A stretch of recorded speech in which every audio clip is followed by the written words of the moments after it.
Welcome to Reaspire, Master Biology, Build Confidence and Crack Your Need Dream. Everyone welcome you all. हमारा जो अभी series चल रहा है दैट इज़ एग्जांपल्स का, और उसमें हमने क्लास 11th के जितने भी यूनिट थे उनका एग्जांपल्स जो है बहुत अच्छे से फिनिश कर लिया है। आप उसको जाकर के देख सकते हैं, लिंक जो है ऑलरेडी दे रखा है, और हमारा जो वीडियो है उसका और हमारे नोट्स का सारा का लिंक जो है वो प्रोवाइडेड है चैनल पे, आप उसको जाकर के देख सकते हैं। इसके बाद हमने लास्ट लेक्चर जो किया था उसमें हमने यूनिट जो क्लास 12th का यूनिट है उसको हमने स्टार्ट किया था रिप्रोडक्शन को, और उसके अंदर जो 4 चैप्टर्स थे उसको हमने अच्छे से फिनिश किया। सारे एग्जांपल्स जो है जो भी एनसीईआरटी और आउट ऑफ एनसीईआरटी जो भी हमारे नीट में पूछा जाता है उसको हमने अच्छे से फिनिश किया है, आप उसको जाकर के देख सकते हैं। आज का जो लेक्चर है वो स्टार्ट हो रहा है with the second unit that is genetics and evolution class 12 का, और इसके अंदर 3 चैप्टर है और तीनों बहुत ही ज़्यादा इंपॉर्टेंट है इन एग्जाम के पॉइंट ऑफ व्यू से, क्योंकि बहुत ज़्यादा ही क्वेश्चन आता है यहाँ से। Principle of inheritance and variation and molecular basis of inheritance जो होता है, इन दोनों से ही लगभग 10 to 15 क्वेश्चन जो है वो आ जाता है। तो ये बहुत ही ज़्यादा इंपॉर्टेंट यूनिट है, आपको एग्जाम्पल बहुत अच्छे से याद रखना है क्योंकि एग्जाम्पल से भी बहुत सारा क्वेश्चन आता है। तो एग्जाम्पल्स में इस चैप्टर को अगर हम कंटिन्यू करेंगे, chapter that is principle of inheritance and variation, इसका थ्योरी ऑलरेडी हो रखा है, आप उसको जाकर के देख लीजिए। एग्जाम्पल का सेशन स्टार्ट करते हैं from the topic that is garden pea. जो गार्डन पी है उसका बोटेनिकल नेम होता है पाइसम सटाइवम, ठीक है। तो ये आपको याद रखना है कि जो गार्डन पी होता है, गार्डन पी पे जो मेंडल जी ने एक्सपेरिमेंट किया था इस चैप्टर में, और उन्होंने गार्डन पी जो है उसको लिया था, और उसका जो बोटेनिकल नेम होता है वो आपको याद रखना है पाइसम सटाइवम। तो ये नाम आप याद रखेंगे। दूसरा, जो इनकम्प्लीट डोमिनेंस हुआ था वो किसके ऊपर किया गया था, वो एक फ्लावर था, flower colour of the snap dragon, जिसको हम डॉग फ्लावर भी कहते हैं या फिर जिसको हम एंटीहाइनम मेजस भी कहते हैं। तो ये तीनों नाम इसका ही है, जिसको हम कहते हैं that is the snap dragon या फिर डॉग फ्लावर या फिर एंटीहाइनम मेजस। इनके फ्लावर कलर के ऊपर जो है इनकम्प्लीट डोमिनेंस जो है परफॉर्म किया गया था। और 4 o'clock प्लांट जिसका नाम है मिराबिलिस जलापा, इसके ऊपर भी जो है इनकम्प्लीट डोमिनेंस परफॉर्म किया गया था। तो ये आप अच्छे से याद रखेंगे, ठीक है। उसके बाद अब हम चलते हैं प्लियोट्रॉपी की तरफ। तो प्लियोट्रॉपी जो होता है ये इसका एग्जाम्पल है phenyl ketone urea. Phenyl ketone urea का जो है मेन काम होता है कि ये मेंटल रिटार्डेशन करता है, और ये हमारे जो स्किन और हेयर होता है उसका डीपिगमेंटेशन कर देता है। तो ये भी आपको याद रखना है। नेक्स्ट हम चलते हैं कोडोमिनेंस, और कोडोमिनेंस का एग्जांपल होता है एबी ब्लड ग्रुप। जो है ह्यूमंस के अंदर जो एबी ब्लड ग्रुप होता है वो कोडोमिनेंस का एग्जांपल है, और सिकल सेल अनीमिया का जो करियर होता है वो भी कोडोमिनेंस का ही एग्जांपल है। तो एग्जांपल आप याद रखेंगे। उसके बाद अब हम चलते हैं दैट इज मल्टीपल एलेनिज्म की तरफ। तो मल्टीपल एलेनिज्म जो है इसमें आता है एबीओ ब्लड ग्रुप सिस्टम। जो एबी ब्लड ग्रुप सिस्टम है वो कोडोमिनेंस का एग्जांपल है। जो एबीओ ब्लड ग्रुप सिस्टम जो होता है ये मल्टीपल एलेलिज्म का एग्जांपल है। इसके बाद हम चलते हैं पॉलीजेनिक इनहेरिटेंस, और पॉलीजेनिक इनहेरिटेंस में ह्यूमन का स्किन कलर, ह्यूमन का हाइट और ह्यूमन इंटेलिजेंस, ये पॉलीजेनिक इनहेरिटेंस के अंदर आता है। एग्जाम्पल बहुत ज़्यादा इंपॉर्टेंट है।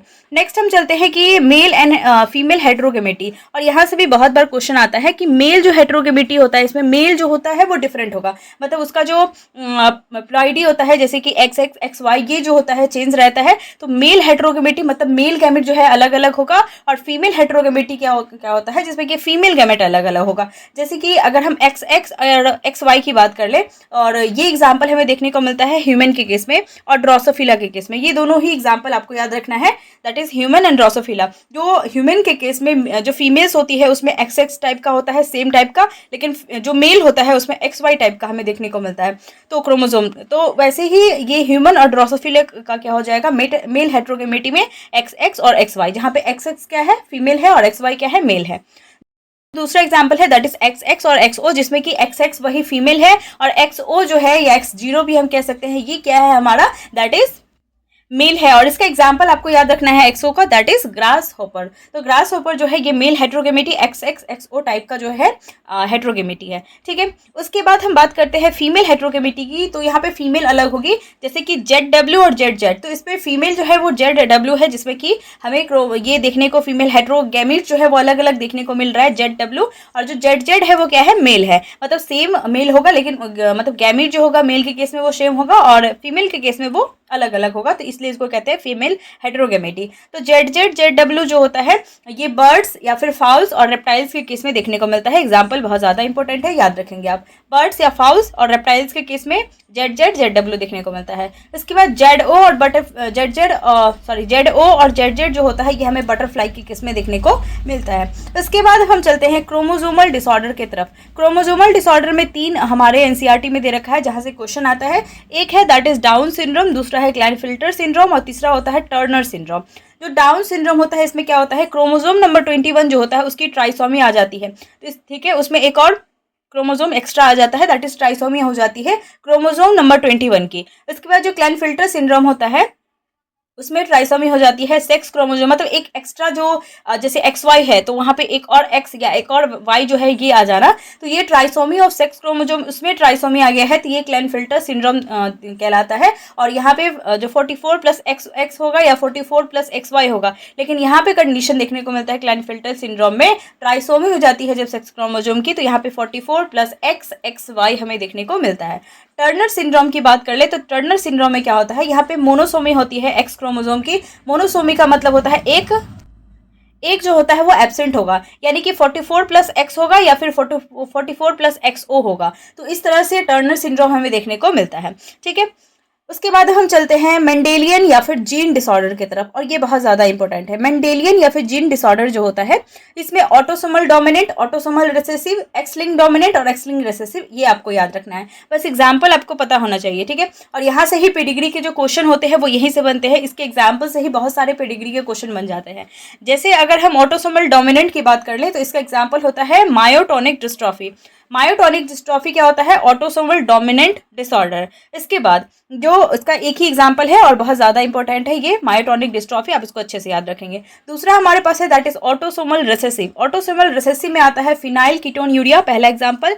दूसरा है cystic fibrosis, sickle cell anaemia और थैलेसीमिया, ये चारों क्या है, ऑटोसोमल रिसेसिव डिसऑर्डर है। इसके बाद एक्स लिंक डोमिनेंट में हमारा एनसीईआरटी को एग्जांपल नहीं दिया है तो यहाँ से क्वेश्चन भी नहीं आता है, आप इसको नहीं याद रखेंगे। एक्स लिंक डोमिनेंट नहीं, एक्स लिंक रिसेसिव में 2 एग्जांपल है, दैट इज एक है कलर ब्लाइंडनेस और दूसरा है हिमोफीलिया। ये दोनों क्या है, एक्स लिंक्ड रिसेसिव डिसऑर्डर होता है और ये बहुत ही ज्यादा इंपॉर्टेंट है। हमारे नीट में बहुत बार क्वेश्चन आया हुआ है कि एक्स लिंक्ड रिसेसिव डिसऑर्डर कौन सा है, तो कलर ब्लाइंडनेस और हिमोफीलिया क्या है, एक्स लिंक्ड रिसेसिव डिसऑर्डर। जो ऑटोसोमल डोमिनेंट है उसमें मायोटोनिक डिस्ट्रॉफी जो है, डिस्ट्रॉफिन प्रोटीन जो होती है उसमें कमी आ जाती है, इसके वजह से हो जाती है। और ऑटोसोमल रिसेसिव जो होता है इसमें phenylketonuria, cystic fibrosis, sickle cell anaemia और थैलेसीमिया, ये चारों आप याद रखेंगे इसके केस में। इसके बाद यहाँ पे आके हमारा ये चैप्टर फिनिश होता है। नेक्स्ट हम चलते हैं मॉलिक्यूलर बेसिस ऑफ इनहेरिटेंस की तरफ। मॉलिक्यूलर बेसिस ऑफ इनहेरिटेंस में आपको जो है न्यूक्लियोटाइड्स, बेस पेयर, इन सब का ध्यान रखना है जो कि हमारे एनसीईआरटी में दे रखा है। हमारे एनसीईआरटी के फर्स्ट और सेकंड पेज में ही हमारे दे रखा है ये सारे जो बैक्टीरियाज वगैरह है इनका जो है न्यूक्लियोटाइड और बेस पेयर कितना होता है। तो ये है हमारे पास दैट इज बैक्टीरियोफाज 5174। तो नाम से आप याद रखेंगे 5174 बैक्टीरियोफाज जो है इसमें 5386 न्यूक्लियोटाइड्स होता है और यहाँ पे सिंगल स्टैंडर्ड डीएनए होगा। देखो यहाँ पे न्यूक्लियोटाइड्स है तो वहाँ पे सिंगल स्टैंडर्ड डीएनए होगा, लेकिन बेस पेयर जहाँ पे होगा मतलब वहाँ पे डबल स्टैंडर्ड डीएनए है। तो बेस पेयर का मतलब होता है कि यहाँ पे डबल स्टैंडर्ड है, पेयर में है, और सिंगल स्टैंडर्ड डीएनए यानी न्यूक्लियोटाइड्स है। तो सिंगल स्टैंडर्ड डीएनए के फॉर्म में सिर्फ बैक्टीरियोफाज 5174 रहता है, जिसमें न्यूक्लियोटाइड्स जो होता है वो 5386 होता है। इसके बाद हम बात करते हैं दूसरा बैक्टीरियोफाज लैम्डा की तरफ। तो बैक्टीरियोफाज लैम्डा जो होता है इसमें 48502 बेस पेयर होता है और यहाँ पे जो डीएनए होता है वो डबल स्टैंडर्ड डीएनए होता है, 48502 बेस पेयर। नेक्स्ट है तीसरा हमारे पास दैट इज बैक्टीरिया यानी कि इसके बाद है हमारे पास दैट इज बैक्टीरिया यानी कि ई कोलाई। ई कोलाई के अंदर होता है 4.6 × 10⁻⁶ बेस पेयर और ये भी डबल स्टैंडर्ड डीएनए होता है। नेक्स्ट हम ह्यूमन जीनोम की बात कर ले तो हैप्लॉइड कंटेंट जो होता है ह्यूमन जीनोम का उसमें 3.3 × 10⁻9 बेस पेयर और ये भी डबल स्टैंडर्ड डीएनए होगा। लेकिन टोटल डिप्लॉइड कंटेंट की अगर हम बात कर ले तो इसका डबल होगा यानी कि 6.6 × 10⁻9 बेस पेयर प्रेजेंट होता है ह्यूमन के केस में।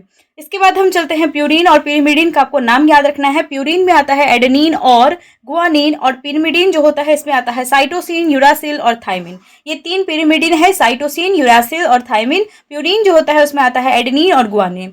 नेक्स्ट हम बात करते हैं आरएनए की और 3 तरह की आरएनए जो है उसको याद रखना है आपको, एमआरएनए, rRNA और tRNA, जहाँ पे mRNA को कहा जाता है मैसेंजर RNA, rRNA को कहा जाता है स्ट्रक्चरल कंपोनेंट ऑफ राइबोसोम, और tRNA जो है इसको ट्रांसफर या फिर सॉल्यूबल या फिर अडेप्टर RNA कहते हैं। tRNA क्या होता है? ट्रांसफर, सॉल्यूबल या फिर अडेप्टर RNA। इसके बाद हम चलते हैं राइबोसोम्स की तरफ, और राइबोसोम्स में हमारे पास आता है यूकैरियोट्स एंड प्रोकैरियोट्स।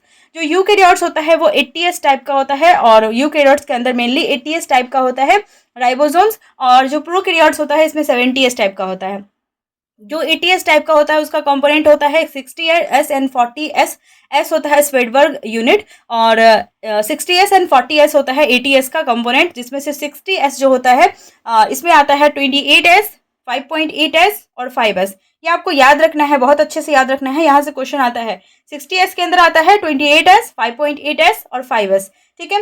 40S जो होता है उसके अंदर आता है हमारा 18S। इसके बाद हम बात करते हैं 70S। तो 70S का जो कंपोनेंट होता है वो 50S एंड 30S होता है, जहाँ पे 50S होता है 23S और 5S, और जो 30S होता है उसमें आता है 16S। ये आप अच्छे से याद रखेंगे, ठीक है। उसके बाद हम चलते हैं RNA पॉलीमरेज की तरफ। तो RNA पॉलीमरेज टोटल 3 तरह की होती है, RNA पॉलीमरेज 1, पॉलीमरेज 2 और पॉलीमरेज 3। इसके अंदर कौन कौन से RNA आते हैं वो आपको याद रखना है। तो RNA पॉलीमरेज 1 जो होता है उसमें 28S rRNA आता है, 5.8S rRNA और 18S rRNA। जो RNA पॉलीमरेज 2 होता है उसमें HNRNA, हेट्रोजीनस न्यूक्लियर RNA और mRNA आता है, ठीक है। RNA 2 के अंदर, मतलब RNA पॉलीमरेज 2 जो है इसके अंदर HNRNA और mRNA आता है। इसके बाद आता है हमारे पास पॉलीमरेज 3, जिसमें आता है tRNA, SNRNA, scRNA और 5S RNA। और यहाँ से पॉलीमरेज 3 से बहुत बार क्वेश्चन आ चुका है, तो RNA पॉलीमरेज 3 को आप याद रखेंगे, tRNA, SNRNA, scRNA, 5S RNA, ठीक है। उसके बाद हम बात करते हैं स्टार्ट कोडोन को, और स्टॉप कोडोन क्या होता है। तो स्टार्ट कोडोन जो होता है वो होता है AUG, जिसको हम मिथ्योनिन भी कहते हैं, और ये एक तरह का स्टार्ट कोडोन होता है, ठीक है। AUG क्या है? स्टार्ट कोडोन, या फिर इसको मिथ्योनिन भी कहते हैं। उसके बाद है जो स्टॉप कोडोन होते हैं, टोटल 3 तरह के स्टॉप कोडोन होते हैं। ये अगर किसी मतलब mRNA में अगर ये जो सीक्वेंस में अगर लास्ट में कहीं पे भी, अगर लास्ट में ही नहीं बीच में भी, अगर जहाँ पे ये लग जाते हैं ये वाले कोडोन, ये स्टॉप कोडोन, वहाँ से क्या होता है फिर आगे नहीं बढ़ पाता है, आगे ट्रांसलेशन नहीं हो पाता है। तो UAA, UAG और UG जो है, UGA जो है ओकरे, एम्बर ओपार जो है, ये 3 साइंटिस्ट के नाम के ऊपर है। तो ओकरे, एम्बर, ओपाल, ये 3 जो है UAA, UAG और UG है, ये 3 क्या है? स्टॉप कोडन है। आपको इसको नाम को अच्छे से याद रखना है। इसके बाद हम चलते हैं ह्यूमन जीनोम प्रोजेक्ट की तरफ, और ह्यूमन जीनोम प्रोजेक्ट में जो भी प्रोजेक्ट के अंदर था हमारे NCERT में दे रखा है, उसको हम यहाँ पे करते हैं। तो कॉस्ट ऑफ सीक्वेंस, जो सीक्वेंसिंग करने की ह्यूमन जीनोम का जो प्रोजेक्ट था, उसमें जो सीक्वेंस की जो टोटल कॉस्ट लगने वाली थी वो थी दैट इज $3 बिलियन, ठीक है। पर बेस पेयर जो होता है वो $3 बिलियन। इसके बाद हम बात करते हैं यहाँ पे दैट इज टोटल कॉस्ट जो लगा वो लगा $9 बिलियन, ठीक है। हर एक बुक जो है उसमें 1000 पेजेस इंक्लूड करना था, और हर एक पेज जो है उसके अंदर 1000 लेटर, मतलब हर एक बुक के अंदर 1000 पेज और हर एक पेज के अंदर 1000 लेटर्स जो है वो इंक्लूड होना चाहिए। ऐसे 3300 बुक्स जो है उसका जरूरत था, रिक्वायर्ड था। इसके बाद जीन्स जो है, टोटल जीन जो था वहाँ पे प्रेजेंट, दैट इज 20,000 से 25,000 जीन जो है उसका सिक्वेंसिंग करना था ह्यूमन जीनोम प्रोजेक्ट के अंदर। तो कॉस्ट ऑफ सिक्वेंसिंग याद रखना है, $3 बिलियन पर बेस पेयर का बात है, लेकिन टोटल कॉस्ट जो है वो 9 बिलियन, मतलब $3 बिलियन, और यहाँ पे $9 बिलियन जो है ये पूरा मतलब टोटल कॉस्ट ऑफ सीक्वेंसिंग था। इसके बाद हम बात करते हैं नॉन ह्यूमन मॉडल्स, जो भी इस ह्यूमन जीनोम प्रोजेक्ट में जो भी नॉन ह्यूमन मॉडल्स जो है वो ह्यूमन के अलावा जो भी मॉडल्स यूज किए गए थे उसका नाम आपको याद रखना है, दैट इज बैड क्राई से आप याद रखेंगे, that is bacteria, Arabidopsis plant, Drosophila, rice plant और सिनोडहेब्रेटिस एलिगेंस। तो ये 5 जो है आप याद रखेंगे, bacteria, Arabidopsis plant, Drosophila, rice plant और सिनोडहेब्रेटिस एलिगेंस। इसके बाद हम बात करते हैं जो भी फीचर्स है HGP की, ह्यूमन जीनोम प्रोजेक्ट की जो भी फीचर्स है, उसमें total number of base pair था that is 3164.7 million base pair. Total genes था इसके अंदर 30,000। इसके बाद लार्जेस्ट जीन जो है वो है डिस्ट्रॉफिन, जिसमें 2.4 मिलियन, तो इसके अंदर 2.4 मिलियन बेसिस प्रेजेंट होगा। जो क्रोमोसोम नंबर 1 है उसमें मैक्सिमम जीन्स होता है 2968, ये मैक्सिमम जीन्स होता है क्रोमोसोम नंबर 1 पे। और क्रोमोसोम नंबर Y आपको याद रखना है, क्रोमोसोम नंबर Y जो होता है इसमें मिनिमम जीन्स होता है 231, मैक्सिमम जीन्स होता है क्रोमोसोम नंबर 1 में 2968, और क्रोमोसोम नंबर Y जो होता है इसमें मिनिमम जीन्स होगा 231। इसके बाद हम चलते हैं next chapter that is evolution की तरफ। और इवोल्यूशन से बहुत इंपॉर्टेंट चीजें आती है जिसको मैंने नोट डाउन किया है, ये आपके लिए बहुत ज्यादा इंपॉर्टेंट है। सबसे पहले हम समझते हैं एग्जाम्पल में ऑरिजिन ऑफ लाइफ जो है इससे क्वेश्चन आता है। तो ओपरिन और हेल्डन का जो थ्योरी था, इसे ऑरिजिन ऑफ लाइफ जो है ये दिया गया था, और मिल्ले और यूरे जी का जो एक्सपेरिमेंट था उससे ऑरिजिन ऑफ लाइफ को है डिस्क्राइब किया गया था। नेक्स्ट है that is evidences of evolution. Evolution में क्या क्या एविडेंस मिला है वो है दैट इज आर्कियोप्टेरिस। उसके बाद मॉथ है, इंडस्ट्रियल मैलालिज्म से जो मॉथ है उसके ऊपर जो काम किया गया था, और एडेप्टिव रेडिएशन जो होता है डार्विन फिंचेस का, और ऑस्ट्रेलियन मार्शोपियस। ये 4 एग्जाम्पल्स हैं जो एविडेंसेस मिला है इवोल्यूशन का। उसके बाद होमोलोगस ऑर्गन और एनालोगस ऑर्गन जो है इसको याद रखना है। तो होमोलोगस ऑर्गन जो है इसका एग्जांपल है फोर लिम्स जो है मैमल्स की जो फोर लिम्स होती है उसको, और थॉर्न्स ऑफ बोगनविलिया और टेंड्रिल ऑफ कुकुरबिटा जो होता है। होमोलोगस का मतलब होता है कि यहाँ पे ऑरिजिन सेम होता है। तो फोर लिम जो होता है मैमल्स का वो, और थॉर्न जो होता है बोगनविलिया, और टेंड्रिल जो होता है क्यूकुरबिट्स का, ये होमोलोगस ऑर्गन है। और वर्टिब्रेट का हार्ट और वर्टिब्रेट का ब्रेन, ये दोनों भी एग्जाम्पल्स हैं दैट इज होमोलोगस ऑर्गन का। तो एग्जाम्पल बहुत ज्यादा इंपॉर्टेंट है, इसका बहुत ही ज्यादा इंपॉर्टेंट है, हर बार क्वेश्चन आता है इससे होमोलोगस और एनालोगस ऑर्गन से, तो आप इसको याद रखेंगे। इसके बाद है एनालोगस ऑर्गन जो है, यहाँ पे इसमें विंग्स जो होती है बटरफ्लाई की और बर्ड्स की ये है। उसके बाद आईज ऑफ ऑक्टोपस और आईज ऑफ मैमल्स जो है, eyes of octopus and eyes of mammals. उसके बाद flippers of penguin and dolphin जो है ये भी आपको याद रखना है एनालॉगस ऑर्गन में। उसके बाद स्वीट पोटैटो एंड पोटैटो जो है ये एनालॉगस ऑर्गन के ही अंदर आता है, इसको भी आप याद रखेंगे। उसके बाद हमारे पास दैट इज नेचुरल सिलेक्शन, और नेचुरल सिलेक्शन के अंदर आता है peppered moth, drug resistant bacteria और डीडीटी रेसिस्टेंट जो मॉस्किटोज है वो नेचुरल सिलेक्शन का ही एग्जाम्पल है। तो ये एग्जाम्पल आप याद रखेंगे। उसके बाद हमारे पास आता है ह्यूमन इवोल्यूशन, और जहां से जो भी इवोल्यूशन में जो भी ह्यूमन इवोल्यूशन में जो भी आए हैं उसको याद रखना है। सबसे पहले रायोपिथेकस, उसके बाद रामापिथेकस, उसके बाद ऑस्ट्रेलोपिथेकस, फिर Homo habilis, Homo erectus, Neanderthal man, Cro-Magnon man और होमो सैपियंस। तो ये सारी ह्यूमन इवोल्यूशन के अंदर आता है। और यहाँ पे आके हमारा ये यूनिट भी फिनिश होता है। और इसके पहले जो है क्लास 11th और 12th का जो है क्लास 11th 12th का एक ही यूनिट हुआ है हमारा रिप्रोडक्शन वाला, और क्लास 11th जो है वो पूरा फिनिश हो चुका है। आप उसको जाकर के देख लीजिए। हैंड रिटन नोट्स के लिए आप इंस्टाग्राम टेलीग्राम से जुड़ जाइए, लिंक जो प्रोवाइडेड है चैनल के ऊपर, तो आप उसको वहाँ से ज्वाइन कर सकते हैं, आपको मिल जाएगा सारे हैंड रिटन नोट्स। और तब तक के लिए stay tune, stay healthy and thank you.